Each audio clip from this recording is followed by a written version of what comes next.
పెద్దపల్లి జిల్లా మంథని మండలం బిట్టుపల్లి శివారులో పెద్దపులి సంచారం కలకలం రేపుతోంది. సతీష్ అనే రైతు మంథని నుంచి బిట్టుపల్లి వైపు బైక్పై వెళ్తున్నాడు. బిట్టుపల్లి సమీపంలోని ప్రధాన రహదారిపై పెద్దపులి దాటుతూ ఉండగా సతీష్ గమనించాడు. సమాచారాన్ని గ్రామస్తులకు చేరవేశాడు. అప్రమత్తమైన గ్రామస్తులు వెంటనే అటవీ శాఖ అధికారులకు సమాచారం అందించారు. సంఘటనా స్థలానికి చేరుకున్న అటవీ పోలీస్ శాఖల అధికారులు పెద్దపులి పాదముద్రలు గుర్తించారు. మంచిర్యాల జిల్లా చెన్నూరు అడవుల నుంచి మంథని అడవుల్లోకి పెద్దపులి వచ్చినట్లు నిర్ధారణకొచ్చారు. రాత్రిపూట పంట పొలాల వద్దకు రైతులు వెళ్లవద్దని, గ్రామస్తులు రాత్రిపూట బయటకు రావద్దని అధికారులు సూచించారు.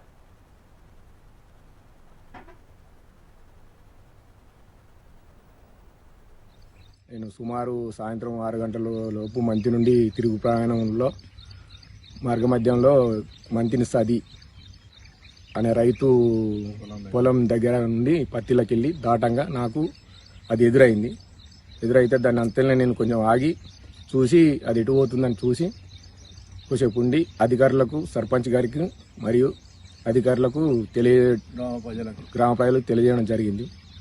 అది అటు వేయింది చూసిన అంతే. ఇక అది ఎక్కరగా వేయిందని అది చీకటైంది, ఆల్మోస్ట్ చీకటైంది. మళ్ళీ ఎర్లీ పొద్దున మనం పొలం కాడికి పోతుంటే మళ్ళీ కూడా అది పోయినట్టు అచ్చులు కూడా కనబడుతున్నాయి. పెద్దపులి సంచారానికి సంబంధించి మరింత సమాచారం మా ప్రతినిధి గోపాలకృష్ణ అడిగి తెలుసుకుందాం. గోపాలకృష్ణ, పెద్దపల్లి జిల్లా మంథరలో పెద్దపులి సంచారం కనిపించినట్టుగా సతీష్ అనే రైతు మనకు చెప్తున్న సిచ్యువేషన్ కనిపిస్తోంది. దీనికి సంబంధించి అప్డేట్స్ ఏంటి?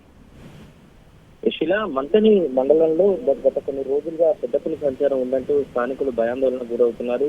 అక్కడక్కడ పెద్దపులి అడవులు కూడా కనిపించడంతో అటవీ శాఖ అధికారులకు సమాచారం ఇచ్చారు. గతంలో ఒక వారం క్రితం కూడా ఆ అడవులను వివరించినటువంటి అధికారులు పెద్దపులి సంచారం నిజమేనని భావించారు.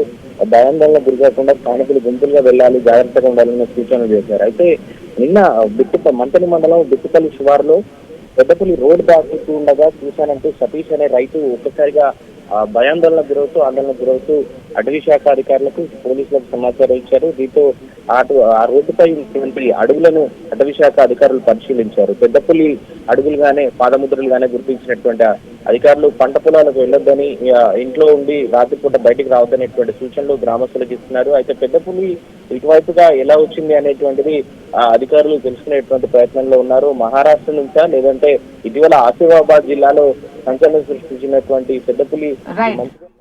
Thank you Gopalakrishna.